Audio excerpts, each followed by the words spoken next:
Bonjour chers collègues. Comme vous le savez, nous avons entamé, depuis le début de l'année, plusieurs réunions avec la direction concernant le temps de travail, les effectifs et le pouvoir d'achat. Comme nous y sommes engagés, voici un point d'étape en vidéo. Des réunions dans les services et les casernes sont également prévues. Venez nombreux. Tout d'abord concernant le pouvoir d'achat. Après de longues discussions, nous avons une proposition de revalorisation des tickets restaurants à hauteur de 8,50 € avec une participation de 60% du SDMIS et 40% pour les agents. Cette mesure représente environ 260 000 € par an. Il s'agit d'un alignement avec ce qui se fait à la métropole de Lyon. La protection sociale va subir une modification des montants minimums légaux, tant pour la santé que pour la prévoyance. Une enveloppe de 90 000 € serait allouée, passant ainsi pour le volet prévoyance de 2 € par mois par agent à 7 €. Et pour la santé actuellement de 27 à 28 €. Respectivement, les montants minimums légaux sont de 7 et de 15 €. Le forfait mobilité durable va également être adapté avec une délibération avant la fin du mois de juin. Une enveloppe de 50 000 € a été allouée. Le forfait va passer de 300 € par an avec une gradation selon le nombre de trajets. 30 à 59 trajets correspondant à 100 €, 60 à 99 trajets correspondant à 200 € et au-delà ce sera 300 €. Actuellement, le forfait correspondait à 200 € par an pour 100 jours de travail.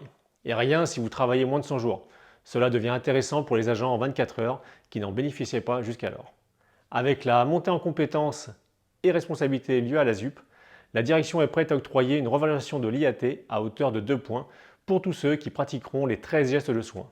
Notez que chaque point d'IAT correspond à 500 000 € d'augmentation de budget par an. Il s'agissait d'une mesure que nous réclamions depuis le vote de la loi Matras. La direction souhaiterait également octroyer 1 point pour les sapeurs-pompiers affectés dans les centres, dans les services particuliers tels que le GFOR et le CTA, et les centres à très faible demande d'affectation. Cela représenterait environ 50 000 € par an. Nous sommes partagés sur cette mesure et souhaiterions en parler avec vous lors des visites de centre. Un petit rappel tout de même, 1 point d'IAT correspond à environ 40 € par mois et par agent. Le principe de mutation systématique à la prise de grade et ou au bout de 10 ans dans une caserne va faire l'objet d'une remise à plat avant la fin d'année. Les PATS, quant à eux, bénéficieront d'une revalorisation de leur rémunération via le RIFSEPT, l'IFSE et le CIA. Une enveloppe annuelle de 400 000 € pourrait être octroyée. Cela s'accompagnerait également d'un soutien des nominations. Une mesure d'aide au logement a été sérieusement évoquée avec un partenariat entre le SDMIS et les bailleurs sociaux. Nous avons demandé à la direction d'intervenir auprès du ministère de l'Intérieur afin de faire évoluer l'indemnité de résidence de Lyon vers un taux de 3% au lieu de 1% actuellement. Et enfin, un accompagnement de fin de carrière, aussi bien pour les officiers que pour les hommes du rang, avec des créations de postes permettant d'affecter des sapeurs-pompiers professionnels en fin de carrière dans des bassins regroupant plusieurs casernes de sapeurs-pompiers volontaires. En ce qui concerne le temps de travail, nous nous heurtons à une fin de non-recevoir concernant le cycle de travail en 12 heures, même partiellement cyclé. En revanche, les discussions concernant un échéancier visant à obtenir la fin des GECOM pour les 24 heures sont en cours. Nous souhaiterions un taux d'équivalence de 16 889 à 18 76, soit 81 gardes de 24 heures.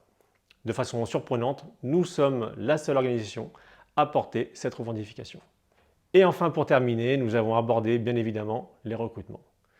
Nous n'avons pas encore les chiffres précis, mais plusieurs dizaines de créations de postes sont envisagées, en plus des remplacements de départ.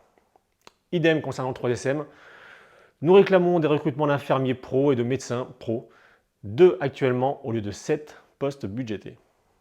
Des thèmes tels que les crèches d'entreprise, le télétravail sont encore en suspens. Pour le moment, voilà les éléments les plus factuels et les plus honnêtes possibles que nous souhaitons vous retranscrire. Sachez que les négociations sont tendues, que la marge de manœuvre est faible et donc ces engagements sont précieux. Nous nous tenons à votre disposition pour engager lors des visites de caserne et de service. Merci pour votre confiance.